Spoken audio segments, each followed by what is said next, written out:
எவ்வளவு வருஷம் பொறுத்து பார்த்தாலும் இவர் அப்படியே தான் இருப்பார். அதை மட்டும் நல்லா புரிஞ்சுங்க.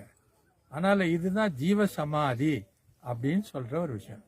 சித்தர்களும் ஏற்கனவே நான் சொன்னேன், சித்தர்களும் ஜீவ சமாதி அடைஞ்சிருக்கிறாங்கன்னா இதுல தான் உயிர் இருக்குது. உயிர் இருக்கிறத வச்சு நீ கும்பிட்டா தான் பலன். உயிர் இல்லாத கட்டையா மரத்தையோ பொம்மையோ வச்சு கும்பிட்றது பிரயோஜனமே இல்லை. அதனால இதை நீங்க கும்பிடணும். நீ எப்பெல்லாம் உங்களுக்கு வாய்ப்பு இருக்குதோ இங்க வந்து விளக்கேற்றி கும்பிடுறது நல்லது.